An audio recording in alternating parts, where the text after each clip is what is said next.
It's time for my Heat C review of Robot Wars Series 2. Now, unlike most, I actually felt that this series started off on a pretty positive note, though Heat B was definitely a little bit more shaky. Does Heat C pick back up the pace, or are we about to see that, even though things are better than Series 1, that they still aren't quite there yet in terms of quality? Let's find out. After the intro, we get introduced to the challenges for this episode. First up is Challenger, a robot that, if its wedge was a little bit lower to the ground, actually looks quite sleek. It weighs in at 74 kilograms. Next up is Mortis! Mortis is back! I love the look of Mortis, and I hope to convert as many of you as possible into also loving Mortis if you don't already.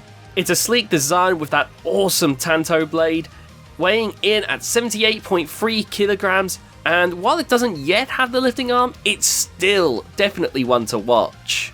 Oblivion is the lightest in this heat at 58.7 kilograms, which is definitely a notable weakness, but the bot itself is definitely a very reasonable design, being a simple two-wheel drive wedge with these little lances on the side, which I swear I recall seeing in the Beetle weights.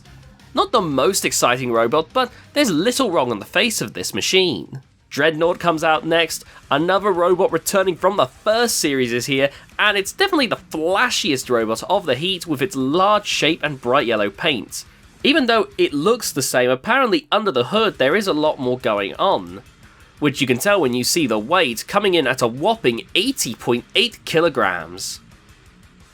Ramesses II is from the Scarab team from Series 1, and I'm fairly certain is using the same axe. I could only hope that the mechanism had been improved, because I overall was thoroughly unimpressed by this machine, and that's saying something because I wasn't too thrilled with Scarab either. It weighs in at 74.7 kilograms. Then we have Griffin, which looks very impressive. A 4-bar lifter, it and Mortis have to be the robots I was the most excited to see heading into this, as it's such an impressively sleek design for the second series of Robot Wars, and really showed just how quickly the UK was beginning to catch up, catching on with some of the popular designs that had become commonplace in the US scene. Not saying this comes close to Biohazard, don't misunderstand me, I just think this is a really nice design for the time. And it apparently comes from the Cunning Plan team, so it's nice to see them showing up with a lovely robot just skirting the weight limit at 79.4 kilograms. Now first up, as always, is the Gauntlet. This heat once again brings back the brick wall. It seems they just can't decide what they'd rather have. Maybe the barrels were too easy, but the bricks sometimes seem to be too difficult. Anyway, Challenger is up first, and before their run, they show the robot is littered with tiny little weapons all over. Maybe not the most practical form from a modern lens, but I am fairly impressed they managed to cram that all in. Challenger starts off strong, ramming right through the wall with little issue, but their efforts are dashed when they fail to get up the seesaw, dropping off and beaching themselves for most of their run, with the house robots making their way over and damaging them. Challenger does eventually get free, but it's right at the end, so they don't make much progress, ending their run with just 5.3 meters covered. Mortis is up next and easily knocks most of the wall over, and after a small bit of trouble with the bricks that fell, they back up and easily push past, over the seesaw and into Matilda, where Mortis starts swinging away, with Matilda struggling to fight back.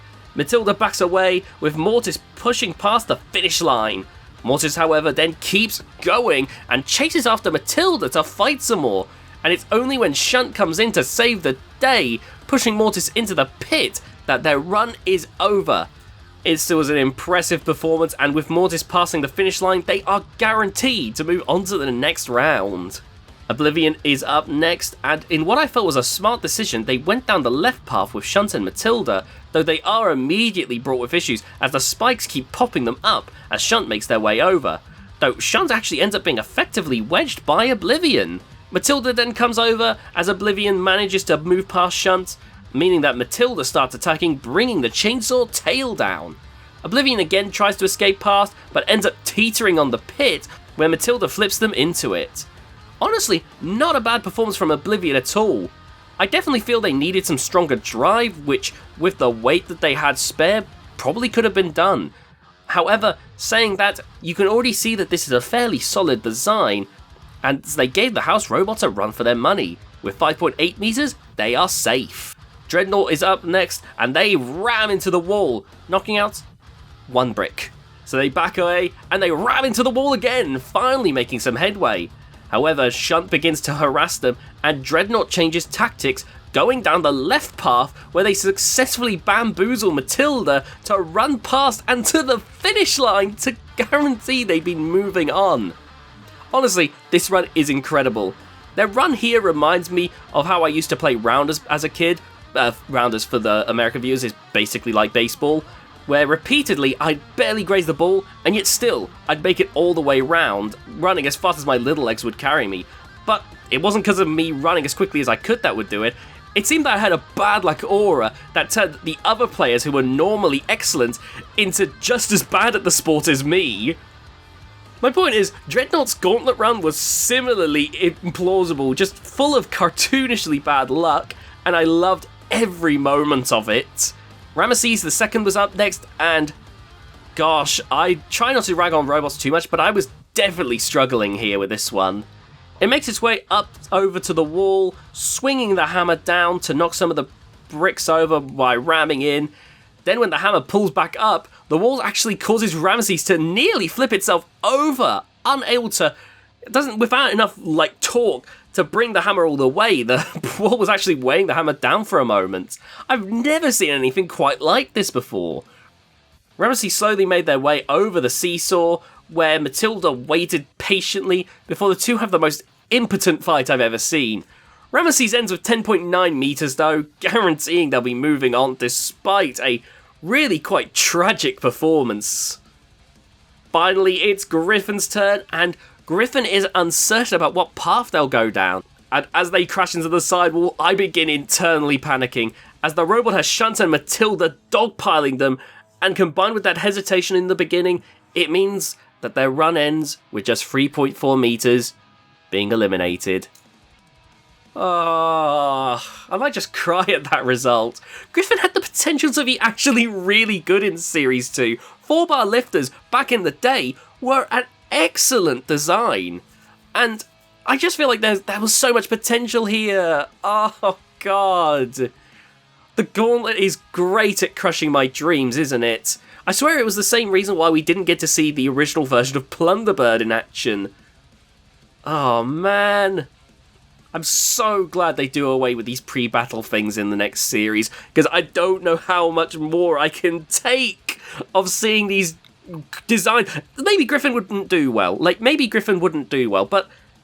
the fact that I have to do a what if in my head now, because Griffin will never make it to the battle stages in Series 2. Oh, that's gutting. Well, the show must go on with a joust, I guess, where the robots will ram into each other and get into a pushing fight. So it's sumo.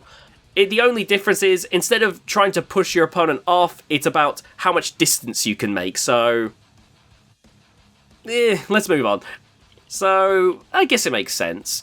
Anyway, Oblivion rushes over into Matilda super quickly, but is immediately flipped over by Matilda and shoved out, scoring 5.6 meters. Short, but actually a quite strong performance. Mortis, meanwhile, is up next and meets Matilda near the centre, but Matilda again lifts Mortis up, snagging the tracks with one of the tusks, causing a back and forth pushing match. Scoring 6.1 meters, Mortis is safe with a steady, though admittedly unimpressive for them, performance. The Challenger is up next, and I was already dreading their odds due to them being uninvertible and having a pretty high wedge, but turns out that was the least of their worries as they end up getting stuck on the ramp. This robot cannot drive straight at all. Drives as straight as me. And Matilda then comes over, lifts them up, and pushes them the rest of the way back, with them scoring an abysmal minus 0.1 meters. Seriously, why even continue at this point? Unless Matilda is pushing the rest of the robots backstage into the pits, we already know our loser. What's even the point? That is abysmal. Funny, it's very funny, but my god, what happened? Dreadnought is up next and actually quite confidently makes their way over, and at first I thought they might actually get one over on Matilda, but they seem to break down upon the crash, where Matilda pushes them off. Still, with a score of 5.4 meters, it's good enough to move on. Finally, it's the turn of Ramesses II, coming out with that mace from last season. They try swinging at Matilda, and after doing less than nothing, Matilda begins pushing them back, but purely because Matilda doesn't push them back far enough, they barely make it through. Ramesses has this habit of having just these cartoonishly bad runs, yet somehow barely scraping by. It's finally time for the fight. Despite the unfortunate loss of Griffin, we do have some interesting robots nonetheless that had me cautiously optimistic for the fight round. First up was Dreadnought versus Oblivion. The fight starts with Oblivion rushing over to Dreadnought, and I think Grandpa died in his sleep as Dreadnought is DOA. With that, the house robots close in, bullying Dreadnought onto the flame pit before Killalot lifts them up, causing the outer shell to tear off. As if that wasn't enough, Killalot then used its claw to pierce through part of Dreadnought's lifter mechanism. An absolutely crap fight, but an iconic beatdown from Killalot in my opinion. Apparently the removable link of Dreadnought had fallen out, which cuts the power to the robot for safety reasons. I believe in America they use switches, but in the UK typically it'll be a removable link to completely cut power by, well, breaking the circuit. Next up was Mortis versus Ramesses II. Mortis and Ramesses make their way over, and Mortis begins swinging away, and the only reason they seem to be struggling to make any damage is Ramesses has such an unusual shape. It's kind of like the bike rack with Huge in the fact that it's stopping the Tanto Blade from actually hitting any vital areas.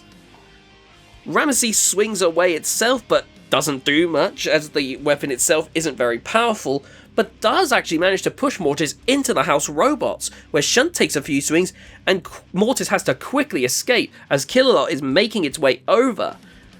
However, now that Mortis is out of the way, that means Ramesses gets picked on next, instead due to still being in the PPZ, with Killalot lifting them up as Ramesses breaks down, taking the broken robot to the flame pit. This means that Mortis is also moving on to the heat final.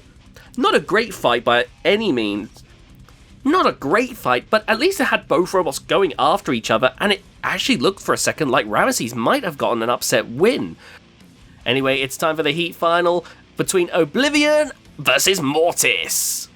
The two robots race for each other, and Mortis immediately peppers Oblivion with shots, denting and puncturing the thin armor, getting another Leebot situation. After that, they get behind Oblivion, pushing them up to the pit, but they're unable to get them in all the way, as Oblivion keeps pushing back against Mortis and escaping. Mortis' axe becomes far less active at this point, but the robot manages to generally match Oblivion's drive. Again, Oblivion probably had enough weight to improve their drive, which I think would have majorly helped them out in this match, but still, they fight hard enough to take it to a judge's decision, which Mortis takes, winning the heat. A thankfully fun fight to end the episode out on, with both robots giving a decent performance. Obviously, Oblivion was generally outmatched by Mortis, but with a generally solid design, and I'd say not too bad driving, they do give Mortis a run for their money, despite, being the underdog in the performance. Overall though, this was a largely unimpressive heat. On one hand, at least the robots this time were able to get more involved before the house robots brought their entertainment factor into the match, which, like I said, was a bit of a problem last heat. But at the same time, these fights weren't exactly anything to write home about. Ramesses and Dreadnought, I feel, were always going to have a hard time in the fight stages, and Oblivion, while a solid design, definitely needed a little more if it were to try and beat Mortis. Still though, nothing against them, Oblivion did have a pretty nice run here, and yeah, on one hand, they probably should have taken full advantage of that weight, but for what they did bring, not bad. Mortis, of course, as always, was exceptional, being one of the best looking robots in the heat. Again, I'm still sad that we didn't get Griffin in the fight stages, as I feel in an alternate universe, Griffin versus Mortis would have been our heat final. And that kind of sums up my general feelings, as I feel this heat just generally underwhelmed me. I wouldn't necessarily say it was bad. Like, even bad moments, like with Ramesses' performance, it was still funny bad, you know? There wasn't anything I would say was outright horrendous. But at the same time, I don't think I can recommend this one as highly. I know we're only on the 3rd episode, but I'm starting to see the series as meeting this area where it's okay. If you watch it, you know, you have to go with the mindset of this is still very early on for the UK scene, but we're not having many standout performances yet. So if you want to watch this, again, this is just going to be another very shaky recommendation. Only go in if you are ready to become like a hardcore fan. It's not going to be for everyone. Anyway, I hope you enjoyed this review. If you did, please be sure to leave a like on this video. Comment down below what you thought of this episode if you've watched it before. Share this video around with your friends, and as that really does help me out more than you know. And we also have memberships, so if you become a member, you get access to custom emotes that you can use during the premieres of these videos, during live streams. I think you can use them in comments. I'm a little bit unsure on that front. And also, every so often, I make exclusive members-only videos, so if you enjoy what you see, you might get a little bonus every now and then. With that all being said, I hope to see you all next time. Bye, guys!